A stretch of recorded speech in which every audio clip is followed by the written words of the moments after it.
वो फ्लाइट जब एयरबॉर्न थी, मतलब हवा में थी, तभी एक यात्री की हालत बहुत खराब हो जाती है। इस हद तक कि वो अपने सीट से उठकर बीच पैसेज में लेट जाता है।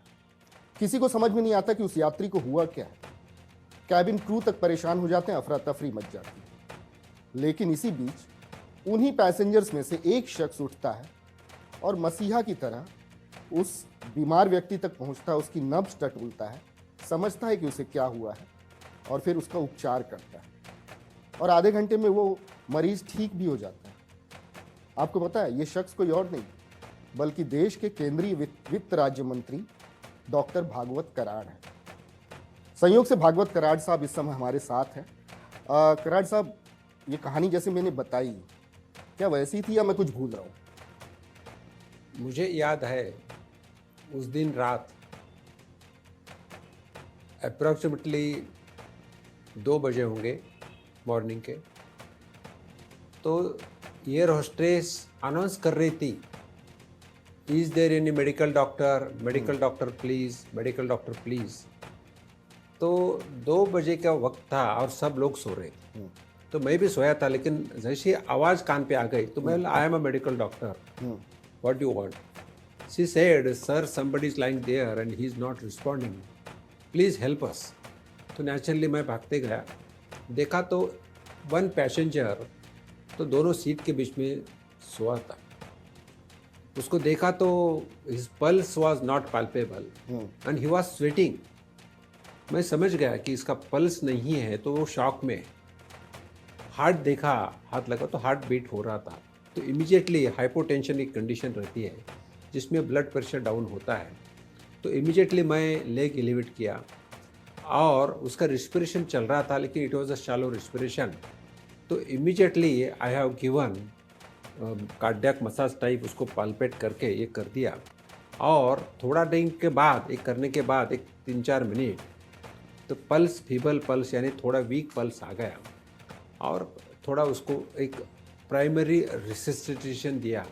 तो वो थोड़ा पल्स आने के बाद हम उसको लिफ्ट करके उस सीट पे सुला दिया, उसको लेग एलिवेट करके देखा तो he was then responding to the painful stimuli. तो दूसरा पॉसिबिलिटी जनरल रहता है मेडिकल इसमें कि हाइपोग्लाइसेमिया हो गया का।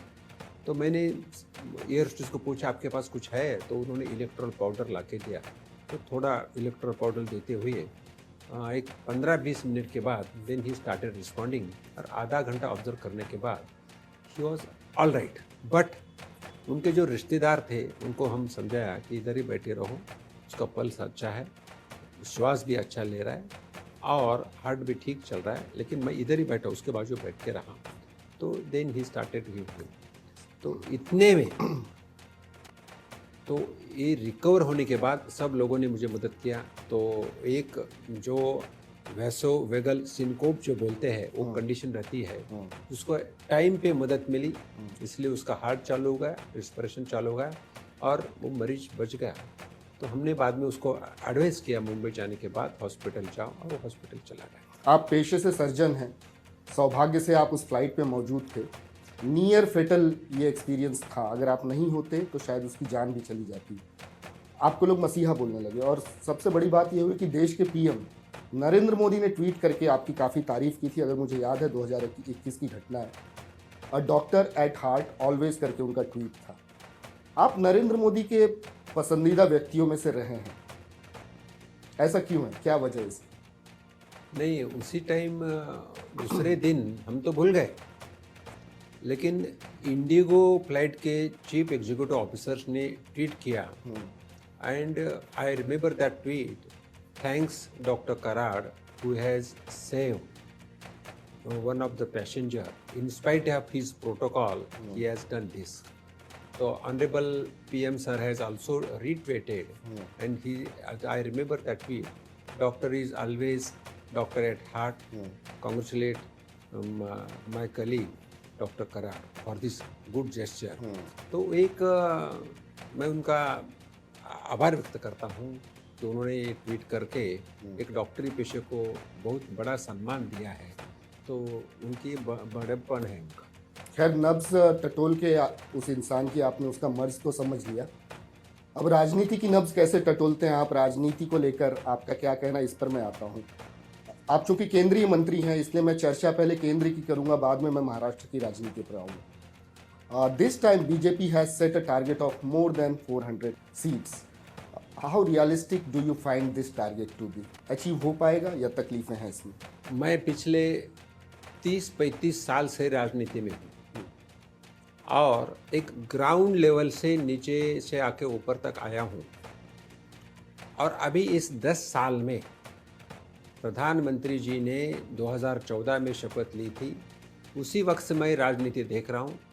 तो एक 3 प्रिंसिपल के प्रधानमंत्री जी की राजनीति चल रही है: सेवा, सुशासन और गरीब कल्याण। ये तीनों लेके अलग अलग सेक्टर्स में जो लोग हैं उनको मदद कैसी मिली। जैसा गरीब लोग हो, कौन सा भी, इंस्पाइट ऑफ कास्ट, रिलीजन, इस देश में का सिटीजन 140 करोड़ में से जो गरीब है उसके लिए, अन्नदाता यानी फार्मर्स के लिए, तीसरा युवा सेक्शन के लिए, और चौथा नारी शक्ति के लिए। ये चारों सेक्टर को कंसंट्रेट करते हुए हर सेक्टर में बहुत ही अच्छी तरह से काम हो रहा है। और मैं आपको बताना चाहता हूँ, पिछले 10 साल का नतीजा ये हो चुका है कि नीति आयोग के रिपोर्ट के माध्यम से 25 करोड़ लोग पॉवर्टी लाइन से ऊपर आए हैं, 25 करोड़। और सबसे अगर कोई महत्वपूर्ण चीज़ होंगी तो जो कोविड का जो पीरियड था 2019 और 2020, ये 2 साल में जिस तरह से मैनेजमेंट हो गई माननीय प्रधानमंत्री जी के नेतृत्व में हर सेक्टर में, ये बहुत ही महत्वपूर्ण है। एक एग्जांपल मैं देना चाहता हूँ, जिसमें 220 करोड़ वैक्सीन फ्री दिया है लोगों को। अगर ये वैक्सीन हम अमेरिका जो डेवलप कंट्री है, चाइना डेवलप कंट्री है, तो उन लोगों के पास भी एक वैक्सीन की इंजेक्शन की कीमत 5,000 रुपये थी। हमारे देश में तो सबको फ्री वैक्सीन मिला है, चाहे वो अमीर हो या चाहे गरीब हो, फ्री दिया है। और ये अगर हम फ्री क्यों दे सके? माननीय प्रधानमंत्री जी के कुशल नेतृत्व में ये वैक्सीन का रिसर्च यहाँ हुआ। सीरम इंस्टीट्यूट में माननीय प्रधानमंत्री जी खूब आए, साइंटिस्ट का मनोबल बढ़ाया, और वैक्सीन का रिसर्च यहाँ होने के बाद भारत में वैक्सीन बनी और सब इंडियन को वैक्सीन मिली। अगर ये नहीं बनता था तो हमें परचेस करना पड़ता था और लाखों बिलियंस ऑफ रुपीस लगते थे और हमारी महंगाई बढ़ती थी। ठीक है, तो एक कोरोना वैक्सीन और इसके अलावा जो 4 सेक्टर का आप जिक्र कर रहे थे, इसमें जो मौजूदा सरकार ने जो काम किए हैं उसकी वजह से आपको लगता है कि अब की बार 400 पार हो जाएगा? उसके आधार पे 100% 400 पार बिल्कुल हो जाएंगी।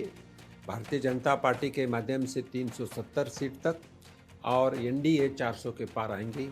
और प्रधानमंत्री जी के नेतृत्व में तीसरी टर्म शानदार जीत हो जाएगी। डेवलपमेंटल इश्यूज पे तो बीजेपी बात कर ही रही है, तमाम चीज़ें आपने गिना ही दी, लेकिन बीजेपी के लिए एक दूसरा मुद्दा जो महत्वपूर्ण मुद्दा होता है वो हिंदुत्व का भी होता है।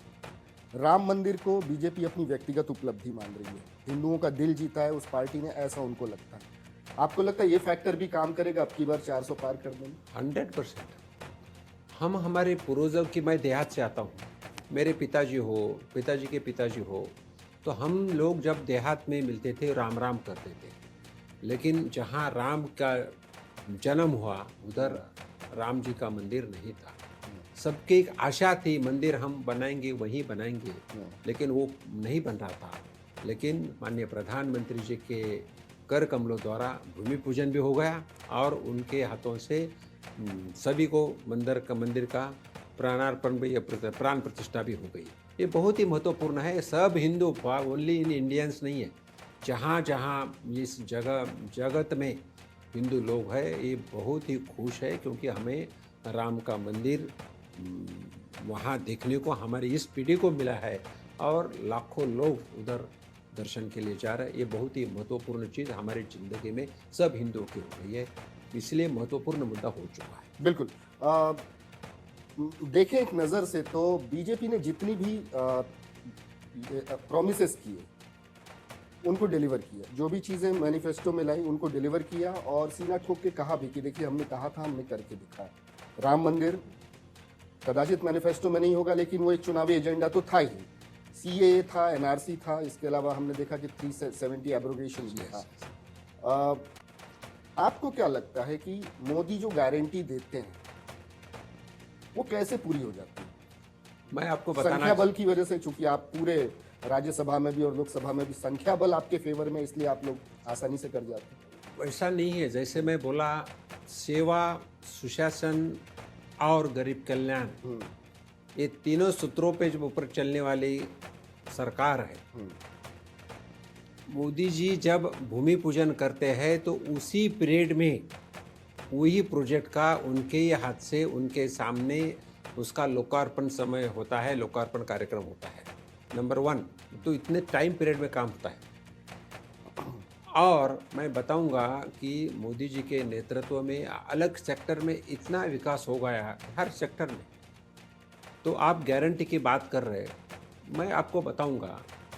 समझो एक आधा छोटा बिजनेसमैन है, अगर उसको बिजनेस चालू करना है, छोटा बिजनेस, छोटा बोलते छोटा कार्यकर्ता हो या देहात का एक पढ़े वाला स्टूडेंट हो, तो पहले गारंटी लगती थी। लोन बैंक से लेना है तो उसको 50,000 रुपये भी लेना है तो गारंटी लगती थी, उसको 5 लाख रुपए लेना है तो भी गारंटी लगती थी। लेकिन मोदी जी की सरकार 10 लाख रुपए तक खुद गारंटी देती है बैंकों को, खुद बैंकों को गारंटी देती है। मैं एक स्ट्रीट वेंडर का एग्जांपल देता हूं, जो हर दिन कमाने वाला आदमी, हर दिन कमाता है, खाता है, अपनी फैमिली का पालन पोषण करता है, जो कोविड के वक्त परेशान था तो वो साहूकार की तरफ जाके पैसे 10% से लेता था।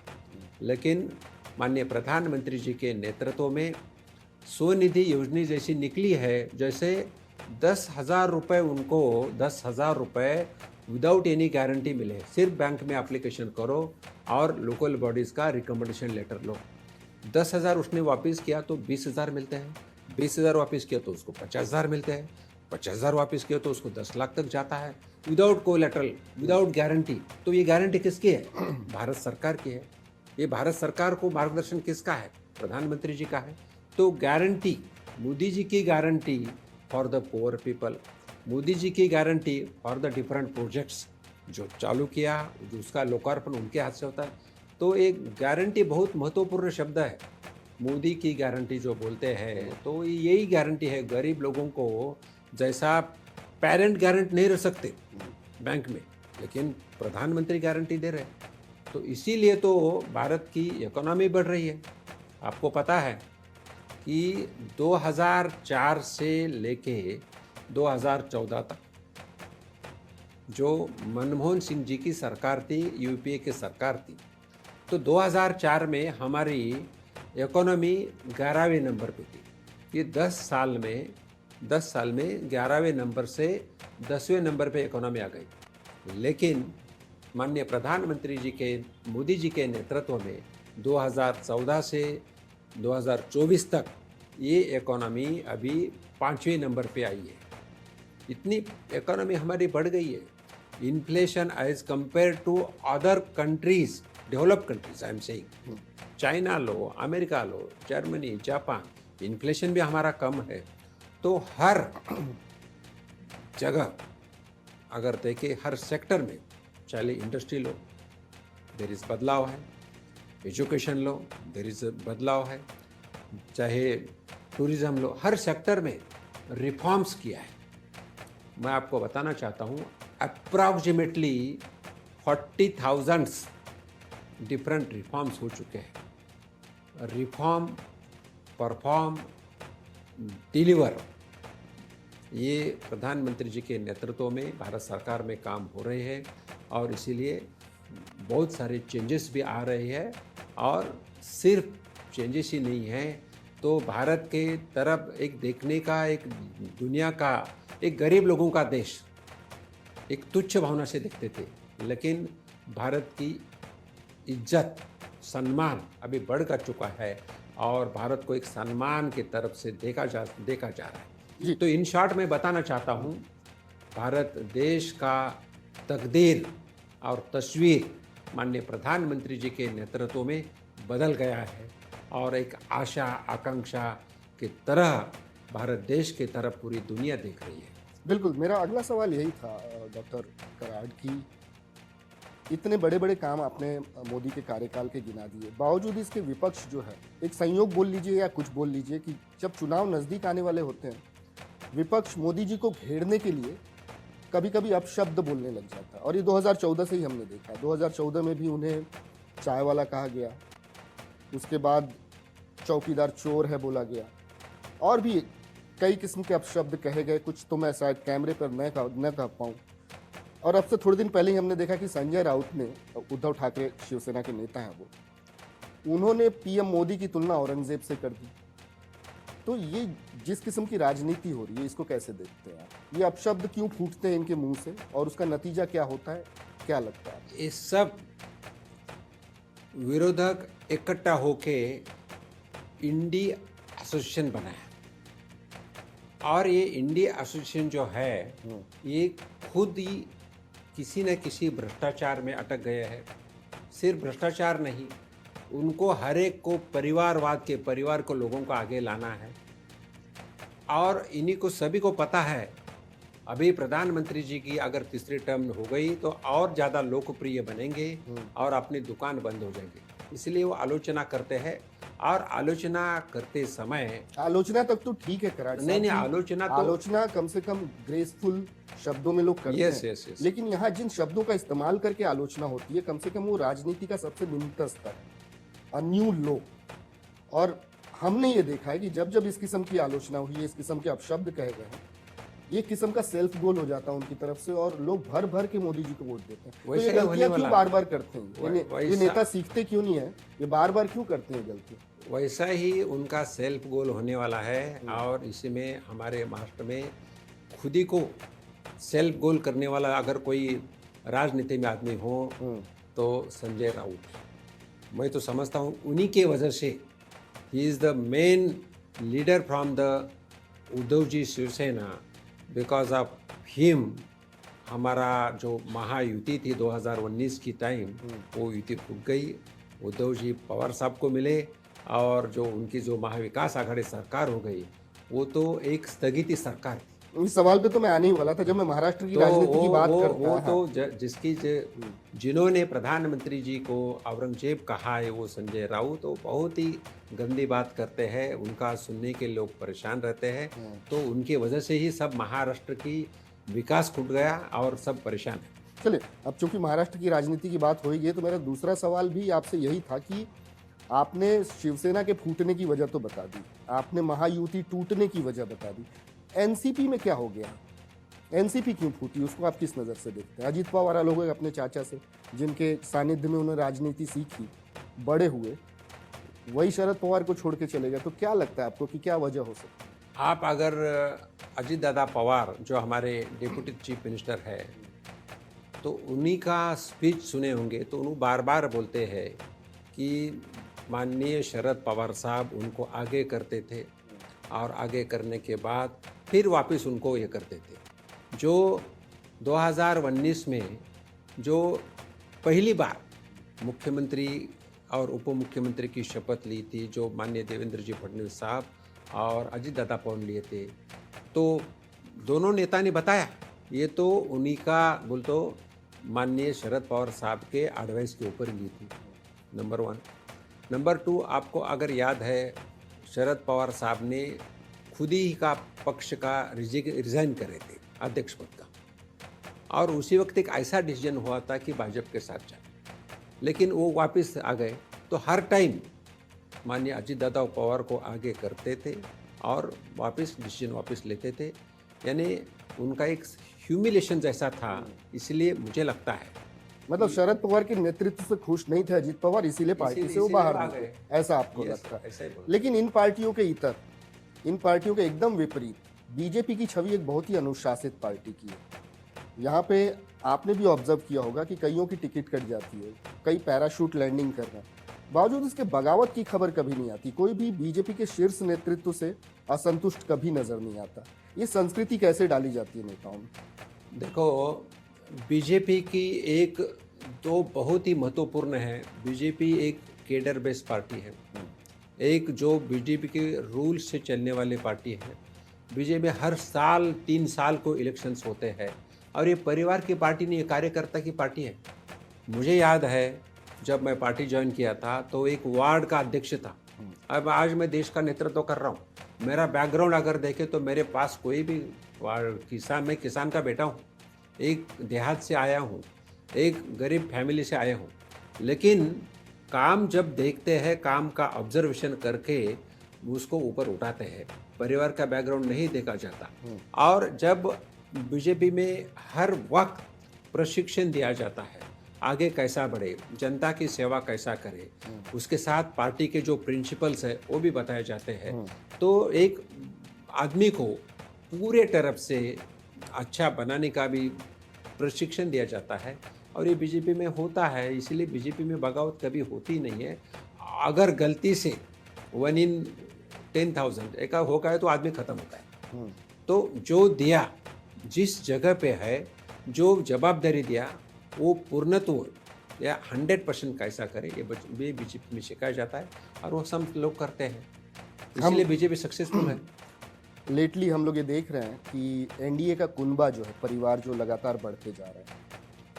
एक नाथ शिंदे और अजीत पवार तो उनको तो आके 2 साल हो गया, लेकिन अब छोटी मोटी पार्टियां भी जो है अब जुड़ रही हैं और कुनबा लगातार बढ़ रहा है। राज ठाकरे की एमएनएस भी ऐसे संकेत मिल रहे हैं कि वो एनडीए का हिस्सा हो सकती है। हमने कल ही देखा कि महादेव जानकर की पार्टी राष्ट्रीय समाज पक्ष, वो भी शामिल हो चुकी है। एक सीट पर उनके लड़ने की भी बात हो रही है। कैसे समन्वय स्थापित होगा? इससे आपको नहीं लगता कि सबको संतुष्ट करते जाएंगे तो बीजेपी खुद का घाटा कर लेगी? वैसा नहीं है। जो बीजेपी का एक है कि समझो एनडीए के वक्त सब समावेशक, सबको समावेश कैसा करना और सबको सेटिस्फाई कैसा करना, वो कोशिश किया जाती है। और आने के पहले ही जो कुछ डिसीजन होता है उसी वक्त वो पूरा पालने का कोशिश करते हैं, इसलिए बगावत का सवाल आता नहीं।